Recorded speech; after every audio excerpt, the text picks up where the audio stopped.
man Briggs lived a quiet life, just him and his loyal dog, Buddy, on a sprawling farm that had seen better days. Every morning, like clockwork, Briggs would sit on his porch, sipping coffee, watching the sunrise paint the sky. And every morning, Buddy would trot out, tail wagging, and drop a pair of old, worn-out work boots at his feet. Not just any boots, but the same pair day after day. Briggs would just sigh, pat Buddy on the head, and say, "Not these again, boy. Go put them back." He'd toss them towards the dusty old shed, and Buddy, ever obedient, would pick them up and carry them away, only to repeat the ritual the very next morning. Briggs figured it was just one of Buddy's funny little habits, a game the dog had invented to start their day. The boots were ancient, caked in mud and memories Briggs preferred to keep buried. They were just a pair of boots, after all. Or so he told himself. One particularly crisp autumn morning, the routine felt different. The air was still, and a profound loneliness seemed to hang over the farm. When Buddy dropped the boots at his feet, the thud they made on the wooden porch seemed to echo louder than usual. Briggs didn't toss them this time. He picked one up, the leather stiff and cracked. He ran his thumb over a deep scuff mark on the toe. He'd seen that scuff 1,000 times. A memory, sharp and sudden, pierced through the fog of years. He was a young man again, laughing in this very yard. His older brother, Thomas, was trying to teach him how to chop wood.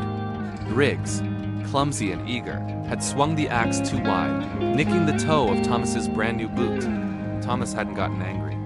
He had just laughed, a deep, hearty laugh that made his shoulders shake, and said, "Well, at least now they have character." Thomas.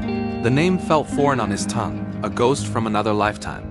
Thomas, his adventurous, fearless older brother who had gone off to war and never come home. The news had shattered their family, and for Briggs, it had hollowed out a part of his world that never quite filled back in. He had packed away all of Thomas's things, tucking the memories into a dark corner of the old shed, hoping that if he couldn't see them, he wouldn't have to feel the pain. He'd forgotten the boots were even in there. But Buddy hadn't. How could the dog possibly know? He'd never even met Thomas. Buddy was just a stray pup Briggs had found shivering by the roadside a few years back. Briggs looked at Buddy, who was sitting patiently, his head cocked to one side, his big brown eyes fixed on his master's face. There was an unusual intensity in his gaze, a deep, knowing look that went beyond simple canine devotion. It was as if he was trying to tell him something, to show him something he'd refused to see. Briggs stood up, the old boot still clutched in his hand, and walked towards the shed. Buddy trotted alongside him, nudging his hand every so often. The shed was just as he'd left it for years, cluttered with forgotten tools and draped in cobwebs. In the back corner was a dusty wooden trunk, Thomas's trunk. Briggs hadn't opened it in over 50 years.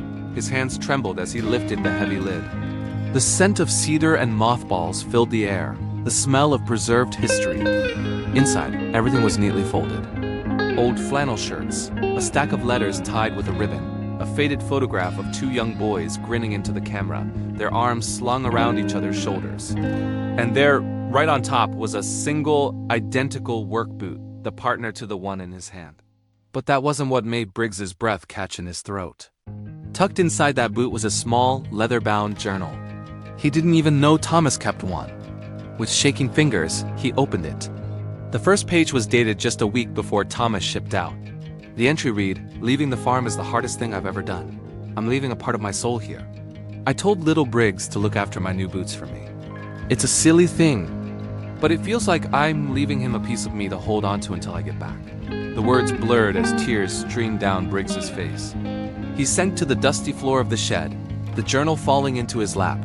He had no memory of this. He was only a small boy when Thomas left.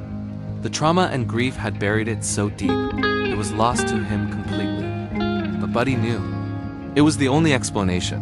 This dog, this wonderful, mysterious creature, had somehow sensed the deep, unresolved sorrow clinging to those boots. He wasn't just playing a game, he was delivering a message. He was trying to return the piece of Thomas that Briggs had forgotten he was supposed to be looking after. Buddy nudged his head under Briggs's hand and licked away a tear from his cheek. For the first time in 50 years, Briggs didn't feel the crushing weight of his brother's absence. Instead, he felt his presence, warm and comforting, wrapped around him like a familiar old coat. From that day on, the morning ritual changed. Every morning, Briggs would sit on his porch, and Buddy would bring him the boots. But now, Briggs didn't toss them aside. He'd place them carefully beside his chair, right where Thomas might have left them. He'd pick up the journal and read an entry aloud, sharing his brother's stories with Buddy, the faithful messenger who had bridged the gap of time and loss. The boots were no longer a painful reminder of what was gone. They were a connection, a promise, a testament to a brother's love that even death couldn't erase. The old farm didn't seem so lonely anymore. It was filled with the echoes of laughter and the quiet understanding between a man and his dog, who had brought him the greatest gift of all, the chance to say goodbye and to finally truly remember. Thanks for watching. If this story touched your heart, please like, share, and subscribe for more.